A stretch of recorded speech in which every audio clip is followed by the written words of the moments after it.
Welcome back. आगाज में खबर कराची से, जहां लांडी एक्सपोर्ट प्रोसेसिंग जोन में कपड़ों की फैक्ट्री में आग लग गई है। फायर ब्रिगेड की 8 गाड़ियां और 2 स्नॉर्कर इस वक्त आग बुझाने में मसरूफ हैं। सूरत हाल क्या है, आसिफ खान से जानेंगे। आसिफ बताइए। हाँ जी बिल्कुल, ये लांडी एक्सपोर्ट प्रोसेसिंग जोन में वाक़ फैक्ट्री है। ये इस्तेमाल शुदा कपड़ों की फैक्ट्री है, जिसके सेकंड फ्लोर पे आग लगी। आग ने देखते ही देखते शिद्दत इख्तियार की और इस वक्त पूरा जो फ्लोर है उसको अपनी लपेट में ले रखा है। फायर ब्रिगेड की 8 गाड़ियां, 2 स्नार्कल इस वक्त आग पर काबू पाने में मसरूफ हैं, लेकिन आग की जो शिद्दत है वो ताहाल बरकरार है। फायर ब्रिगेड हुकाम के मुताबिक ये जो कंपनी के मुलाजमीन थे, उस वक्त जिस वक्त ये आग लगी उस वक्त कंपनी के जो तमाम मुलाजिम थे वो यहाँ से निकल चुके थे, जिसके बायस किसी किस्म कोई जो शख्स है वो फैक्ट्री के अंदर मौजूद नहीं था जिस वक्त ये आग लगी। तो हम इसमें किसी किस्म का कोई जानी नुकसान नहीं हुआ। अलबत्ता आग की शिद्दत जो है वो ताहाल बरकरार है। 8 फायर ब्रिगेड की गाड़ियां और 2 स्नार्कल की मदद से आग पर काबू पाने की कोशिशें की जा रही हैं। अच्छा आसिफ, बुनियादी तौर पर क्या बताया जा रहा है, किस दर्जे की आग है और कितना वक्त लग सकता है? देखिए, इसकी अभी तक फायर ब्रिगेड हुक्म का कहना है कि दर्जा बंदी नहीं की गई। दर्जा बंदी जब की जाती है जब आग की शिद्दत जो है वो काफी ज्यादा हो। आग की शिद्दत तो है, लेकिन यह है कि आग मजीद फैलने से रोक दी गई है। मतलब इस जो तीसरे दर्जे की आग होती है उसमें यह होता है कि आग मजीद फैल रही होती है, इतराफ की फैक्ट्रियों को लपेट में लेने का खदशा होता है, लेकिन इस आग में ऐसा नहीं है, क्योंकि फायर ब्रिगेड जो है वो मौके पर पहुंची है और तकरीबन 3 मुख्तलिफ मुकामात हैं जहाँ से जो फायर ब्रिगेड का अमला है वो इस वक्त जो है आग पर काबू पाने में मसरूफ है। जी ठीक है, साथ ही साथ ये बताइएगा कि इमारत मुकम्मल तौर पर खाली है और आग लगने की वजह क्या मालूम हो सकी है? देखें, बिल्कुल आग लगने की वजूहात जो हैं वो ताहाल मालूम नहीं हो सकी हैं, लेकिन जो इमारत है ये मुकम्मल तौर पर खाली है। इसमें जब आग लगी थी तो 5:10 पे आग लगी थी और ये वो वक्त होता है कि जब जो मुलाजमीन हैं वो बाहर निकल जाते हैं। तो तमाम मुलाजमीन जो है वो कंपनी से, फैक्ट्री से बाहर निकले थे और उसके बाद फिर ये आग लगी थी। तो हम इस वक्त तक जो है वो आग लगने की वजूहात मालूम नहीं हो सकी हैं। जो फायर ब्रिगेड हुकाम है उनका कहना ये है कि आग पर काबू पाने के बाद ही आग लगने की जो वजूहात हैं वो सामने आ सकेंगी। ठीक है, बहुत शुक्रिया आसिफ खान, हमें अपडेट करें। भारत के खिलाफ तारीखी फतह, कौम ने अंडर 19 स्टार्स को पलकों पर बिठाया। वजीर आजम ने भी मिलने बुला लिया। शहबाज शरीफ का चैंपियन टीम के एजाज में जोहराना। तारीखी जीत पर तमाम खिलाड़ियों के लिए 1-1 करोड़ रुपए इनाम का ऐलान। चेयरमैन पीसीबी मोहसिन नकवी ने कहा, भारतीय टीम का रवैया नामुनासिब था, आईसीसी से मामले की शिकायत की जाएगी। आजम शहबाज शरीफ का चैंपियन क्रिकेट टीम के एजाज में जोहराना। खिलाड़ियों से मुलाकात की, 1-1 करोड़ रुपए इनाम देने का ऐलान भी किया। आपकी हौसला अफजाई के लिए हर वो बच्चे के लिए 1 करोड़ रुपए का कैश का इनाम करता हूँ। स्पोर्ट्स स्टाफ के लिए पर मेंबर 25 लाख रुपए उनके लिए नबी की शबाना रोज काबिश सरफराज साहब की कंट्रीब्यूशन है। आप सबको मुबारकबाद पेश करता हूँ। जंग हुई हिंदुस्तान के साथ, बनियानुल मरसूस फतह अल्लाह ताला ने पाकिस्तान को दी थी। ये आपने उसी मुखालिफ के खिलाफ जीता है, ये बहुत बड़ी पाकिस्तान को इज्जत मिली। चेयरमैन पीसीबी मोहसिन नकवी ने कहा, अंडर 19 टीम की जीत हमारे लिए तारीखी थी। सियासत और क्रिकेट को अलग-अलग रखना चाहिए। जिस तरीके से उन्होंने बिहेव किया, ये तो हमारे प्लेयर्स का सब्र का लेवल था कि उन्होंने कहीं पे कोई ऐसा रिएक्ट नहीं किया। आईसीसी को इन्फॉर्म कर रहे हैं उसके बारे में, लेकिन ये भी क्रेडिट हम अपनी टीम को जाएंगे कि ये सिर्फ खेल पे फोकस रखा है इन्होंने कल, और अल्लाह ताला ने उसी के बदले हमें जीत दी। खिलाड़ियों ने कहा, इसी स्पिरिट के साथ वर्ल्ड कप में जाएंगे। फातिह टीम ने वजीर आजम शहबाज शरीफ और चेयरमैन मोहसिन नकवी के साथ तस्वीर भी बनवाई। जिस भारतीय टीम के खिलाफ हम खेलते थे वो खेल को खेल समझती थी।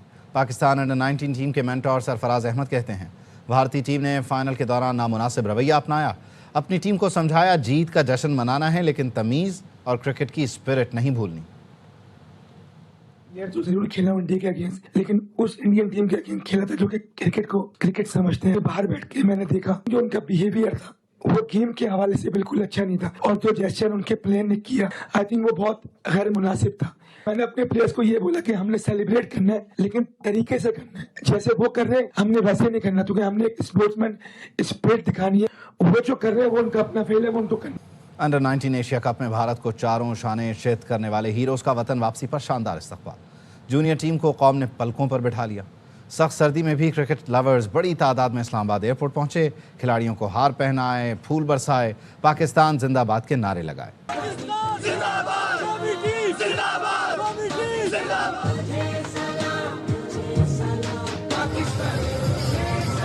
पाकिस्तानी अवाम वेलकम को आई।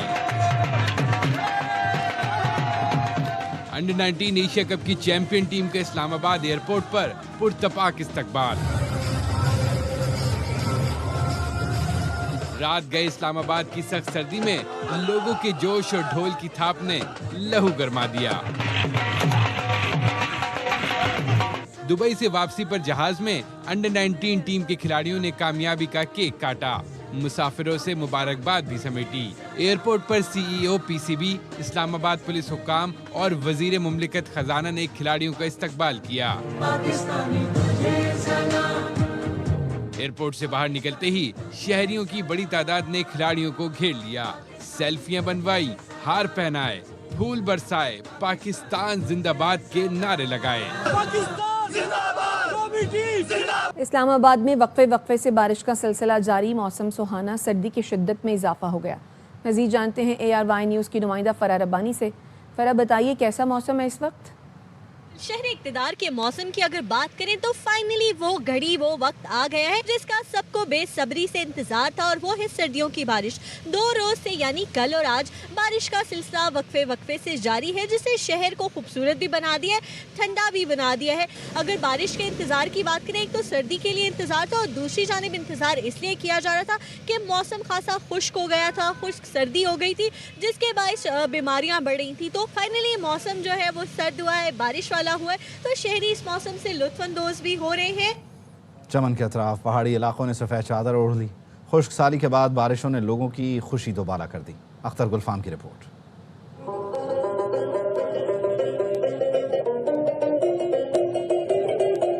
چمن کے علاقوں کوشک ٹاپ، خواجہ عمران اور توبہ اچکزے کے پہاڑی سلسلوں پر موسم سرما کی پہلی برفباری ہوئی۔ بہت انجوائے کیا ہم نے یہاں پہ، بہت مزہ آیا، گھومنے پھرنے کا موسم بہت اچھا ہوا ہوا یہاں پہ۔ کوشک ٹاپ پہ برفباری کا سلسلہ تھوڑا تھوڑا کر کے جاری ہے۔ میدانی علاقوں چمن، گلستان، جنگل پیر، علیزئی، شیلا باغ، میزی اڈا میں دوسرے روز بھی وقفے سے بارش کا سلسلہ جاری ہے۔ 9 ماہ کی خوشحالی کے بعد چمن شہر پہ اچھی بارش ہوئی ہے۔ بارش کے ہونے سے جو خوشحالی کا ہے اس کا زور ٹوٹ چکا ہے۔ 2 دن ہوئے ہم چمن آئے اور بہت اچھی بارش ہو رہی ہے، بہت عرصے بعد یہ بارش ہوئی ہے۔ ماہرین کے مطابق 10 ماہ بعد ہونے والے بارش اور برفباری سے شمالی بلوچستان سے خوشحالی کے خاتمے کے لیے مؤثر ثابت ہوگا۔ برفباری اور بارشوں کے بعد جہاں موسم دل فریب ہو گیا ہے، وہیں سردی کی شدت میں غیر معمولی اضافہ ہوا ہے۔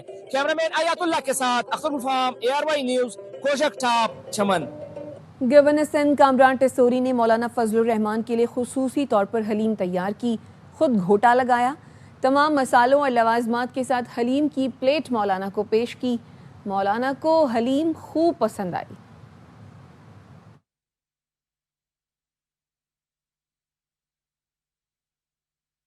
ٹیسوری مولانا فضل الرحمان سے ملاقات کے لیے خصوصی طور پر پہنچے تھے، ملاقات ہوئی اور اس موقع پر گورنر سندھ کامران ٹیسوری نے خصوصی طور پر مولانا کے لیے حلیم بھی تیار کی، حلیم کو گھوٹا بھی لگایا اور تمام مسالوں اور لوازمات کے ساتھ حلیم کی پلیٹ مولانا کو پیش کی، جس کے مناظر آپ دیکھ رہے ہیں۔ حلیم کی پلیٹ کے ساتھ ساتھ آپ کو یہ بھی بتائیں کہ گورنر سندھ کامران ٹیسوری نے مولانا فضل الرحمان کو آج اعزازی پی ایچ ڈی کی ڈگری سے بھی نوازا ہے۔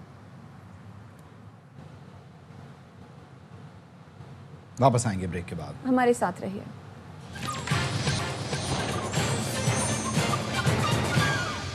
Welcome back. خبر کوئٹہ سے ہے، جہاں airport per P T I کے 2 گروپوں میں جھگڑا ہوا ہے، تلخ کلامی اور ہاتھا پائی دیکھنے میں آئی ہے۔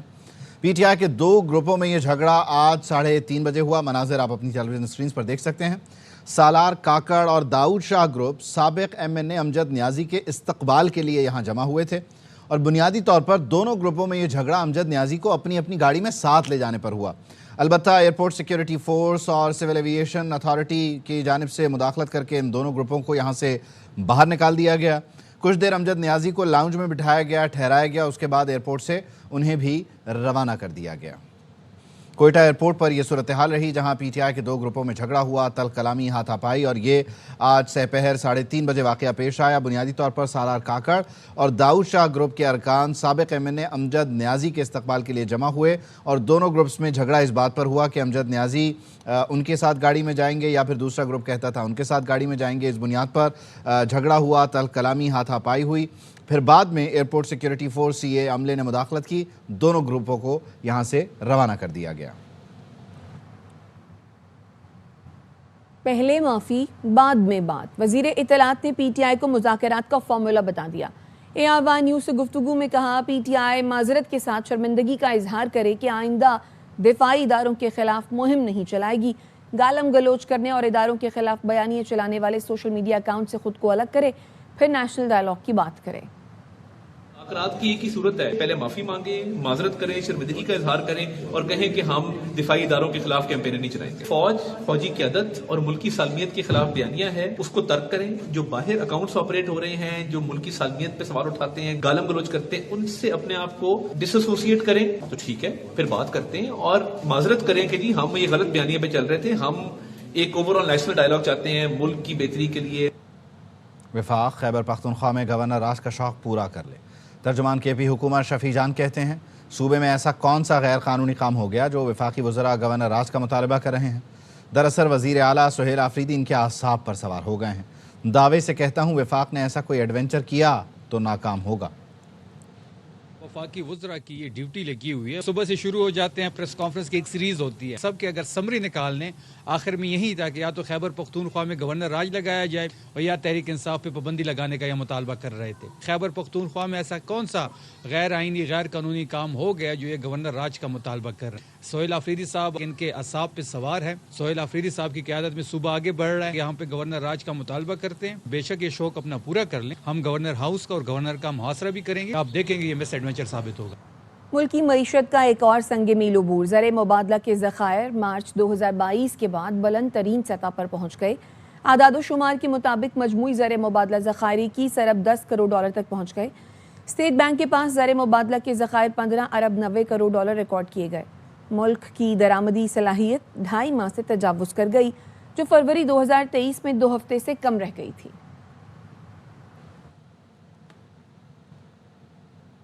वाशिंगटन में इंडिया फर्स्ट का दौर ख़त्म हो गया। मई में पाक भारत जंग पॉलिसी शिफ्ट की बुनियाद बनी।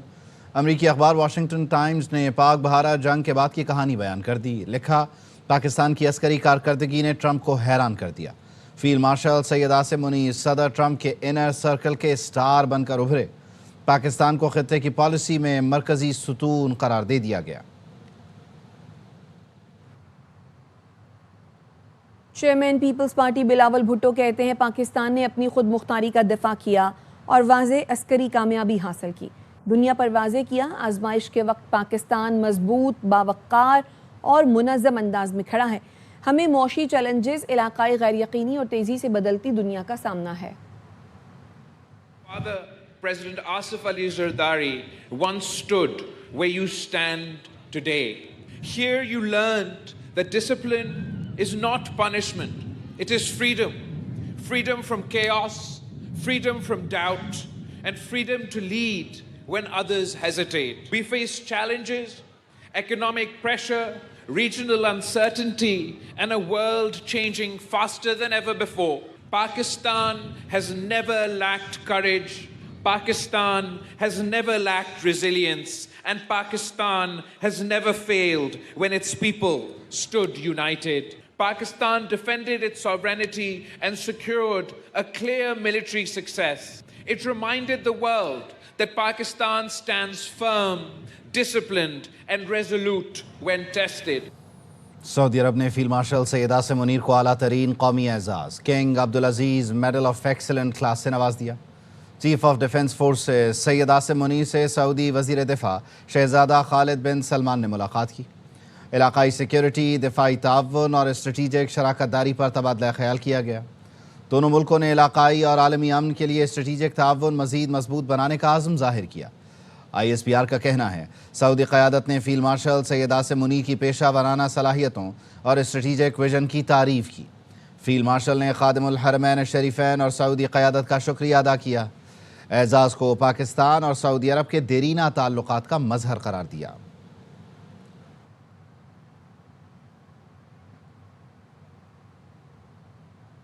बैनुल-अक़वामी और मकामी मार्केटों में सोने की कीमत तारीख की बुलंद तरीन सतह पर पहुँच गई। पाकिस्तान में फ़ी तोला सोना 6,200 रुपये इजाफे के साथ 4,62,362 रुपये का हो गया। 10 ग्राम सोना 5,315 रुपये इजाफे से 3,96,400 रुपये हो गया। आलमी मार्केट में फ़ी आउंस सोना $62 इजाफे से $4,400 का हो गया है। फ़ी तोला चांदी 218 रुपये इजाफे के साथ बुलंद तरीन सतह 7,205 रुपये की हो गई। مولانا فضل الرحمان نے کہا ہمیں اداروں کو مضبوط کرنا چاہیے، ایک دوسرے کی بالادستی کے بجائے آئین کی بالادستی کو دیکھنا چاہیے۔ گورنر ہاؤس کراچی میں میڈیا سے گفتگو میں کہا 78 سال کی افغان پالیسی پر نظر ثانی کریں، افغانستان کبھی ہمارا دوست نہیں رہا، ہمیں سوچنا ہوگا ہماری افغان پالیسی ناکام تو نہیں ہو چکی۔ آپ کی کہاں پڑی ہے، تجارت آپ کی کہاں پڑی ہے، سب چیز میں آپ رینکنگ کے حوالے سے بہت نیچے ہیں۔ ہم پاکستان کی طاقتور دفاع کو خیر مقدم کہتے ہیں۔ ہمیں سیاسی اداروں کو مضبوط کرنا چاہیے، ایک دوسرے کی بالادستی کی بجائے ہمیں آئین کی بالادستی کی طرف جانا چاہیے۔ 78 سال کی افغان پالیسی کو کبھی بھی افغانستان پاکستان دوست نہیں رہا ہے، کیا اس میں ہمارا اپنا جو افغان پالیسی ہے وہ اس کا فیلئر تو نہیں ہے؟ ہم نے جو ابھی 27ویں ترمیم کے ساتھ کچھ قانون سازیاں کی ہیں، کس طرح قرآن و سنت کو پس پشت پھینک کر صرف اقوام متحدہ کے منشور کی پیروی میں قانون سازی کی ہے۔ ایبٹ آباد کاغان کالونی میں 3 بچوں کو زہر دینے والے کاشف اور اس کی بیوی کی حالت خطرے سے باہر ہے، تاہم مکمل ہوش نہیں آیا۔ پولیس تاحال کیس کی گتھی نہیں سلجھا سکی ہے۔ ڈاکٹروں کا کہنا ہے کہ کاشف اور اس کی بیوی نیم بے ہوشی کی حالت میں بچوں کے بارے میں بار بار پوچھ رہے ہیں۔ کاشف نے 3 روز قبل مبینہ طور پر قصد سے دل برداشتہ ہو کر 3 بچوں اور بیوی کو زہر دیا، خود بھی زہر کھا کر خودکشی کی کوشش کی۔ تینوں بچے جاں بحق ہو گئے۔ پولیس ذرائع نے بتایا کاشف کا نیو حیدر موٹر شو روم مالک قاری عادل جمیل سے لاکھوں روپے کا قرض تھا، واپسی کے لیے کاشف پر دباؤ تھا۔ پولیس نے کار شو روم سیل کر کے مالک کی تلاش میں چھاپے مارنا شروع کر دیے ہیں۔ کراچی میں اسپیشل انویسٹیگیشن پولیس کی کارروائی، پنجاب اور سندھ میں سونے کے تاجروں کو لوٹنے والا گروہ گرفتار کر لیا۔ گروہ کا سرغنہ مقابلے میں مارا گیا ہے۔ اس بارے میں مزید بتائیں گے کامل عارف۔ گروپ ہے جو کراچی اور پنجاب میں اسپیسیفکلی سونے کے جو تاجر ہیں ان کے ساتھ وارداتیں کرتا ہے۔ گروپ کیسے کارروائی کرتا تھا اور کیسے گرفتار ہوا، اس کا ایس ایس پی ہمارے ساتھ موجود ہے عمران صاحب۔ ان کا پورا نیٹ ورک تھا جس میں اپنے یہ ٹارگٹس کو آئیڈینٹیفائی کرتے تھے اور خاص طور پر ڈیورنگ ٹرانسپورٹیشن کہ جب ایک جو سونا ہے وہ شفٹ ہو رہا ہے ایک جگہ سے لے کے جا رہے ہیں تاجر، یا اس سے ریلیٹڈ سیل پرچیز سے ریلیٹڈ جو گولڈ ریلیٹڈ کیش ہے اس کو لے کے جا رہے ہوتے تھے۔ ٹوٹل ابھی تک ہم نے 7 ملزمان کو گرفتار کیا ہے، جبکہ اس گروپ کا جو سرگنا تھا وہ کل پولیس مقابلے کے دوران ہلاک ہو گیا ہے۔ ان کے باقی بھی 2-3 بھی ساتھی ہیں جن کی گرفتاری کے لیے ہم کوشش کر رہے ہیں۔ کسی ایک بھی کیس میں انہوں نے شاپ کے اندر جا کے سنیچنگ یا ڈکیتی نہیں کی۔ ایک ملزم جو ہلاک ہوا تو اس کے 30 کیسز ہیں رجسٹر جو ابھی تک ہمیں پتہ چلے ہیں۔ اس طرح جو دیگر ان کے مین ملزمان ہیں ان پہ بھی کوئی 25 سے 30 کیسز آن ایوریج ہر بندے کے ہیں۔ سناروں کے ساتھ اسپیشلی وارداتیں کرتے تھے اور ان کو ٹارگٹ کرنے کی وارداتیں کرنے والا ایک گروپ جو ہے پکڑا بھی گیا ہے اور ایک اس کا سرغنہ مارا گیا ہے۔ سڈنی حملے کی منصوبہ بندی کئی ماہ سے جاری تھی۔ آسٹریلوی پولیس کی تحقیقاتی رپورٹ میں انکشاف، نوید اکرم کی ویڈیو لنک پر عدالت میں پیشی، ہسپتال سے جیل پہنچا دیا گیا۔ عدالت میں جمع پولیس رپورٹ میں بتایا گیا باپ بیٹے نے حملے سے پہلے اسلحہ چلانے کی تربیت حاصل کی، ویڈیو بھی بنائی۔ بھارتی نژاد ساجد اکرم اور بیٹے نوید اکرم نے بونڈا بیچ پر حملے کا آغاز 4 دیسی ساختہ بم پھینک کر کیا۔ بم چل نہیں سکے، اس کے بعد فائرنگ کی گئی، 15 افراد ہلاک ہوئے۔ جوابی کارروائی میں ساجد اکرم مارا گیا، زخمی نوید اکرم گرفتار ہوا۔ اس پر 59 سنگین الزامات عائد کیے گئے ہیں، ان میں قتل، دہشت گردی، جان سے مارنے کی کوشش شامل ہیں۔ حملہ آوروں کی گاڑی سے داعش کے جھنڈے بھی ملے۔ باپ بیٹے نے انتہا پسند نظریات سے متاثر ہو کر خون کی ہولی کھیلی۔ نیوز بلیٹن سے فی الوقت اتنا ہے۔ دیکھتے رہیے ARY نیوز۔